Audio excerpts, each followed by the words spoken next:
Hello dear students, Radhe Radhe. कैसे हैं आप सभी? उम्मीद है कि सभी अच्छे होंगे, स्वस्थ होंगे, मस्त होंगे। सबसे पहले तो आप सभी को बहुत बहुत शुभकामनाएं जिनका भी लैब असिस्टेंट में सिलेक्शन हुआ है, और हमारी यही कामना है कि आप भविष्य में ऐसे ही आगे तरक्की करते रहें। तो साथियों, आज अपन बात करने वाले हैं लैब असिस्टेंट के साइंस के रिज़ल्ट के बारे में, क्योंकि लैब असिस्टेंट की एग्ज़ाम दो कैटेगरी में हुई थी। एक तो थी आपकी ज्योग्राफी और एक थी आपकी साइंस की। तो साइंस का रिज़ल्ट अलग निकला है, कट ऑफ अलग रही है, और उसके अलावा आपकी ज्योग्राफी की अलग रही है। तो आज अपन सिर्फ साइंस के बारे में बात करने वाले हैं। उसके अलावा नेक्स्ट जो वीडियो है उसमें आपको ज्योग्राफी की फुल डिटेल रिव्यू मिल जाएगा। तो अपन चलते हैं अपनी जो नोटिफिकेशन रिलीज़ हुआ है उसके ऊपर।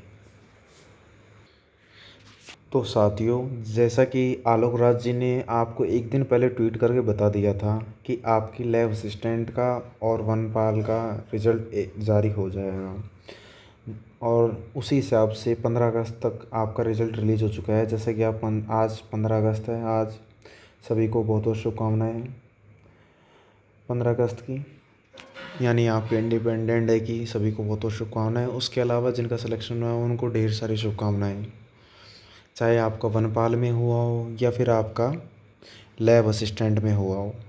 किसी में भी आपका सिलेक्शन हुआ है, किसी का दोनों जगह हुआ होगा, तो उनको बहुत बहुत शुभकामनाएँ।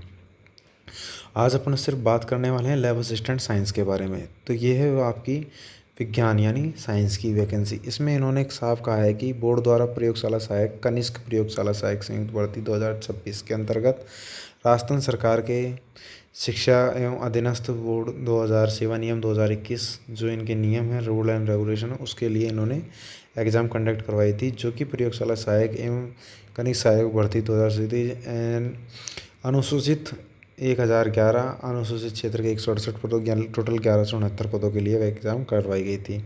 आपकी एग्ज़ाम की शिफ्ट रही थी 10 तारीख को मॉर्निंग से 10 से 12, और सेकंड शिफ्ट रही थी आपकी 3 से 5। ये आपकी एग्ज़ाम कंडक्ट करवाई गई थी, जिसकी आपकी प्रोविज़नल मेरिट लिस्ट रिलीज़ कर दी गई है, यानी कट ऑफ लिस्ट रिलीज़ हो चुकी है, जिसमें इन्होंने साफ साफ मेंशन किया है आपकी 2 लिस्ट निकाली हैं, फर्स्ट और सेकंड। इसके अलावा इन्होंने जो मेंशन किया है इसमें आपकी जो सीरीज़ थी उसमें से कितने क्वेश्चन डिलीट हुए हैं उसके हिसाब से इन्होंने डिलीट क्वेश्चन दिखाए हैं। आपकी इस सीरीज़ में आपकी 1 से 100 के बीच में आपके 12 और 90 क्वेश्चन डिलीट हुए हैं। उसके अलावा इसमें आपके 48 नंबर क्वेश्चन डिलीट हुआ है। उसके अलावा इस सीरीज़ में आपके 24 और 26 नंबर का क्वेश्चन डिलीट हुआ है। तो सभी शिफ्ट में से जो भी क्वेश्चन डिलीट हुए हैं उनको यहाँ पे मेंशन किया गया है। जिसकी जो भी शिफ्ट थी उस शिफ्ट के हिसाब से क्वेश्चन डिलीट हुए हैं। इसमें इन्होंने क्या किया है कि वरीयता के अनुसार प्रोविज़नल जो मेरिट लिस्ट है उसमें लगभग 2 गुना अभ्यर्थियों को डॉक्यूमेंट वेरिफिकेशन के लिए शॉर्ट लिस्ट किया है। यानी इसमें कोई फिजिकल नहीं है, कुछ नहीं है। आपके जैसे फॉरेस्टर यानी वनपाल था उसमें आपके फिजिकल था, लेकिन इसमें कोई फिजिकल नहीं है। तो 2 गुना कैंडिडेट क्वालिफाई किए हैं, जिसमें आपको डीवी कराया जाएगा। डीवी के बाद में 1 गुना कैंडिडेट की फाइनल मेरिट लिस्ट आएगी, जिसमें जिसका सिलेक्शन हो जाता है उसकी ज्वाइनिंग करवा दी जाएगी। ये तो रहा इसकी बारे में। अपन इसकी कट ऑफ के बारे में बात करें तो कट ऑफ इसमें रही है आपकी जनरल कैटेगरी में। जनरल यानी मेल की आपकी रही है 265, फीमेल की भी सेम रही है। विडो की रही है 172, डिवोर्सी 163, और एक्स सर्विसमैन नहीं मिला। बैकलॉग या एक्स बैकलॉग की 143। इसके अलावा जनरल कैटेगरी की जो EWS है उसमें आपके मेल की रही है 242, और फीमेल की भी सेम रही है। विडो कोई कैंडिडेट है नहीं, एक्स सर्विसमैन नहीं है, बैकलॉग का वो है ही नहीं वो। इसके अलावा SC की बात करें, SC में मेल की 222 गई है, फीमेल की 221 गई है। विडो और डिवोर्सी कोई कैंडिडेट नहीं है। इसके अलावा एक्स सर्विसमैन भी नहीं है। ST की बात करें, ST में मेल और फीमेल की 202 गई है, और डिवोर्सी विडो वगैरह इसमें भी अवेलेबल नहीं है, नॉट अवेलेबल। इसके अलावा अपन OBC की बात करें, OBC में क्या है कि आपकी 254 रही है मेल और फीमेल की, और बाकी कैटेगरीज में नॉट अवेलेबल, कोई कैंडिडेट अवेलेबल नहीं है। MBC की 234 रही है, जिसमें आपकी मेल और फीमेल है। डिवोर्सी विडो वगैरह का कोई यहाँ पे मेंशन नहीं किया है। बैकलॉग में ये नॉट अवेलेबल दिखा रहा है। शहरिया में कुछ नहीं दिखा रहा। इसके अलावा BLV कैटेगरी है, उसकी में आपकी 153 रखी गई है। और जो भी आपकी लैब अटेंडेंट वगैरह आप देख सकते हैं आप किस कैटेगरी से बिलोंग करते हैं। वैसे जनरली मैंने आपको सभी बता दिए। इसके अलावा फिर भी आपको कोई कट ऑफ में दिक्कत आती है तो कमेंट कर देना, मैं फुल वीडियो उस कट ऑफ के पर्टिकुलर पार्ट के लिए बना के आपको प्रोवाइड करवा दूंगा। नेक्स्ट अपन बात करें इसमें जो NTASP की बाद में अब आ गया आपका TSP इलाका यानी अनुसूचित क्षेत्र। अनुसूचित क्षेत्र में आपकी मेल की रही है 234, जो किसकी है, जनरल कैटेगरी की। फीमेल की भी सेम रही है, विडो वगैरह कोई कैंडिडेट अवेलेबल नहीं है इसमें। नेक्स्ट अपन बात करें SC की। SC में 211 रही है, मेल और फीमेल दोनों, मेल की रही है, फीमेल कैंडिडेट अवेलेबल नहीं है इसमें।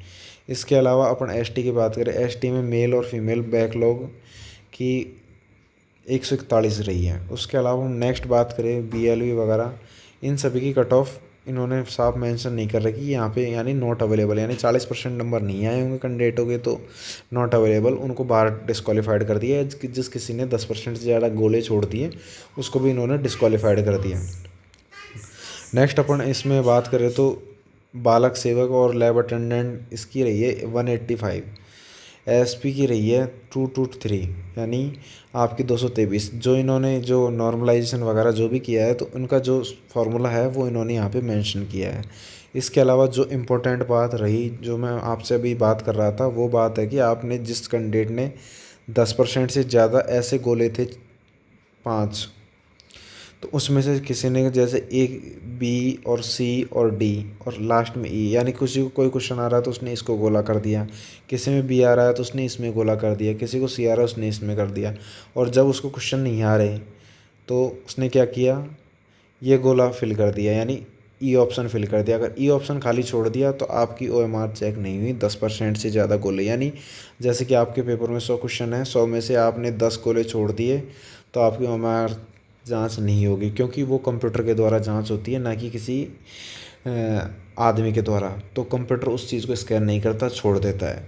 तो आपके चाहे उसके बाद में आपके 340 आ रहे हों, 380 आ रहे हों, 290 नंबर आ रहे हों, उससे उसका कोई मतलब नहीं है।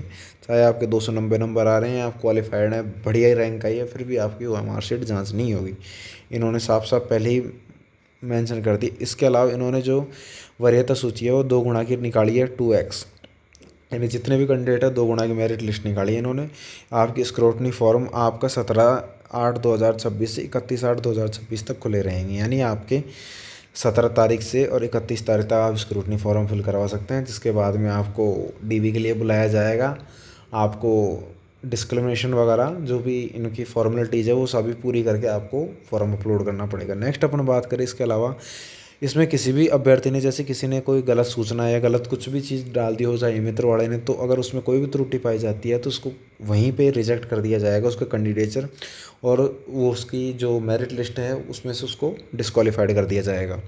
इसके अलावा कोई भी विसंगति असंगति पाई जाती है या कुछ भी होता है रिजल्ट में, कोई भी बाई मिस्टेक हो जाती है तो उसकी जिम्मेदार RMSSB यानी राजस्थान कर्मचारी चयन बोर्ड रहेगी, और उसके पास ये अधिकार सुरक्षित है कि वो उसमें रिजल्ट में परिवर्तन कर सकता है। नेक्स्ट अपन बात करें इसमें नवीनतम जानकारी के लिए, ये इनकी वेबसाइट है RSSB की, इस पर आप विजिट करते रहिए, जो भी आपको नया लेटेस्ट अपडेट या नोटिफिकेशन मिलेगा वो यहीं पे मिल जाएगा। नेक्स्ट अपन बात करें, इन्होंने 2 लिस्टें डाली हैं, परिशिष्ट फर्स्ट और परिशिष्ट सेकंड, इसमें आपके कैंडिडेट की लिस्ट निकाली गई है। नेक्स्ट अपन इसमें बात करें तो ये इनका एक नोटिफिकेशन था जो कंप्लीट हो चुका। अपन अब इसकी मेरिट लिस्ट की बात करते हैं। मेरिट लिस्ट के लिए अपन चलते हैं नेक्स्ट पेज पे। तो साथियों यहाँ पे आप जैसे ही देखेंगे तो आप यहाँ पे अपना नेम सर्च करके अपने नाम देख सकते हैं, यानी इधर जैसे आप PDF व्यू करेंगे तो यहाँ पे आपको एक चीज़ दिख जाएगी, यहाँ पे आप अपना नाम टाइप करके सर्च कर सकते हैं और आपके जो भी नाम है वो देख सकते हैं। और ये साथियों ये लिस्ट रही है आपकी TSP इलाके की, यानी अनुसूचित क्षेत्र की लिस्ट है ये। इसमें आप आराम से देख सकते हैं, ये आपकी 12 पेज की लिस्ट निकाली गई है। इसके अलावा एक जो लिस्ट है वो आपकी है नॉन TSP के लिए, वो अपन मैं ये साथियों आपकी नॉन TSP के लिए लिस्ट है, यानी नॉन TSP इलाके के जो भी अदर कैंडिडेट हैं TSP के अलावा उन सभी की लिस्ट हैं। ज़्यादातर कैंडिडेटों का नाम इसी में दिख जाएगा, मैंने सर्च करने का तरीका बता दिया। अगर फिर भी आपको रिज़ल्ट में कोई भी तकलीफ़ आती है या फिर रिज़ल्ट समझ नहीं आता है तो हमें कमेंट कर देना एक, उसमें आपको पूरा रिज़ल्ट तरीके से और अच्छे तरीके से समझा दिया जाएगा। वैसे तो मुझे लगता नहीं है कि आपको कोई चीज़ समझाने की ज़रूरत पड़ रही होगी। मैंने सारी चीज़ें बारीकी से समझा दी। अगर फिर भी कोई आपको डाउट रहता है तो कमेंट करें। इसके अलावा जिन जिन का सिलेक्शन हुआ उनको बहुत बहुत शुभकामनाएँ। ऐसी अपडेट हम हमारे चैनल पर लाते रहते हैं, वैकेंसी से रिलेटेड, पैरामेडिकल, फार्मेसी, फिजियोथेरेपी और जो भी आपके medical, non medical, engineering, technical, arts, science, commerce, सब तरीके की अपडेट हमारे यहाँ पे आती रहती हैं। तो राजस्थान मल्टीपर्पज़ चैनल को, जो हमारा राजस्थान मल्टीपर्पज़ चैनल है, उसको सब्सक्राइब करें, लाइक करें वीडियो को ज़्यादा से ज़्यादा, सब्सक्राइब करें चैनल को, अपने सभी साथियों तक शेयर करें, ताकि हमें भी थोड़ा मोटिवेशन मिलता रहता है और आप तक हम ऐसी अपडेट लाते रहते हैं। अगर आपको वीडियो में कहीं पे भी कोई भी चीज़ समझ नहीं आ रही तो कमेंट करें, और जिस जिसका सिलेक्शन हुआ है उन सभी को एक बार फिर से बहुत बहुत शुभकामनाएँ।